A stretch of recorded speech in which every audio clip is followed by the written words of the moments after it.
Era il 22 dicembre del 1970, quando usciva nelle sale italiane Lo chiamavano Trinità, lo spaghetti western diretto da Enzo Barboni con Bud Spencer e Terence Hill, rendendo i due attori la coppia più amata di sempre. In questo video ti riveliamo 8 curiosità che forse non conosci su Lo chiamavano Trinità.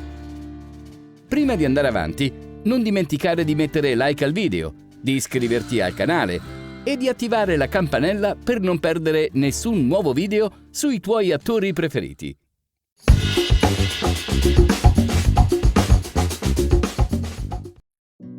L'immagine di Trinità sdraiato dietro al cavallo che lo porta in giro e di bambino che si spazientisce fanno parte ormai del nostro cinema.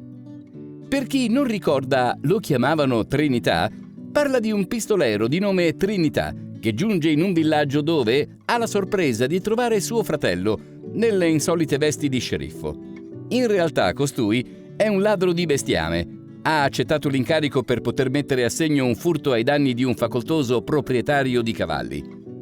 Ma i due fratelli si troveranno a dover difendere la comunità mormona dalla prepotenza di Harrison e dei suoi uomini. In questo video vogliamo rivelarti 8 curiosità su Lo chiamavano Trinità che forse non conoscete. Numero 1. Digiuno. La famosa scena iniziale in cui Trinità divora l'intera padella di fagioli è stata girata solo una volta. Infatti Terence Hill ha più volte dichiarato che quella scena fu girata dopo un digiuno di 36 ore, rendendo così la scena veramente realistica. Numero 2. Attori.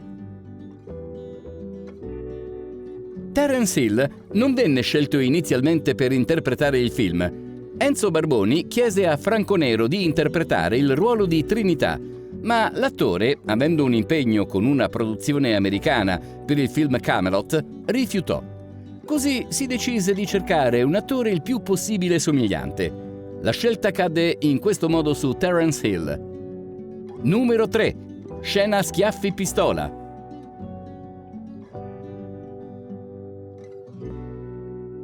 Vi ricordate la famosa scena schiaffi-pistola? La scena nasconde un segreto. Terence, in un ciak, non si sarebbe fermato in tempo, facendo diventare la faccia tutta rossa una comparsa.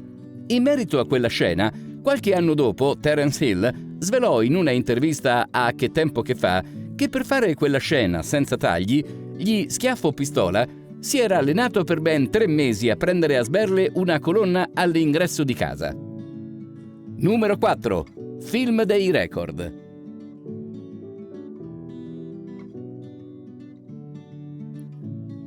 Trinità è stato il film italiano dei record, non per gli incassi, ma per essere stato il film più visto dal momento della sua uscita, dal 1970 fino al 1986.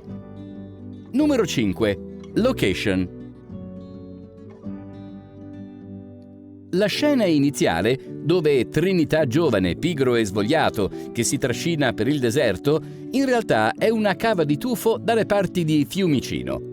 Buona parte del film è stato girato nella piana di Camposecco, che si trova tra Camerata Nuova e Valle Pietra, località note per essere apparse più volte nei film del filone degli spaghetti western.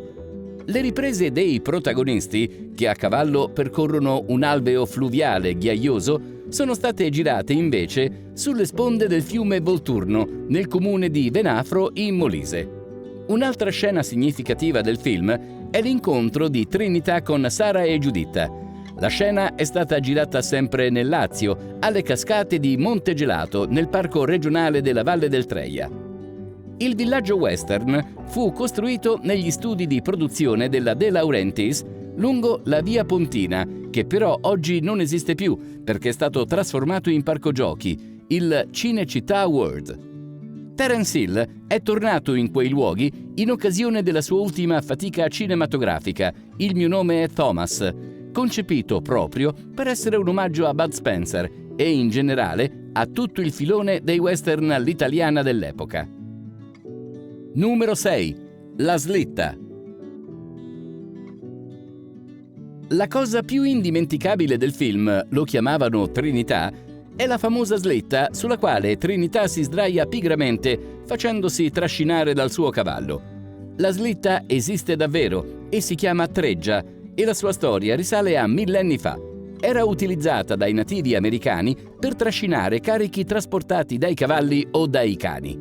In realtà vi sono prove che rimandano l'utilizzo della treggia a 5.000 anni fa, usata prima dell'invenzione della ruota. Ma dobbiamo solo alla genialità dello sceneggiatore del film la divertente idea di farla usare da Trinità per dormire. Numero 7. Il messicano. Il messicano ferito che compare all'inizio del film in realtà è l'italianissimo Michele Cimarosa. Viene operato sul posto dallo sceriffo Bambino e dall'aiutante Trinità senza che siano rispettate le più elementari norme igieniche. L'anestesia? Una bottiglia di whisky che funge anche da disinfettante, mentre la polvere da sparo viene adoperata per cauterizzare la ferita. Numero 8. Annibale Giannarelli. L'indimenticabile colonna sonora di Franco Michalizzi è cantata dall'italiano-australiano Annibale Giannarelli, che ha vinto recentemente la seconda edizione di The Voice Senior. Che cosa ne pensate del film Lo chiamavano Trinità? Conoscete altre curiosità? Scrivetelo sotto nei commenti e non dimenticate di mettere like al video, di iscrivervi al canale e di attivare la campanella per non perdere nessuna nuova uscita. A presto da Serie TV Italia Classic!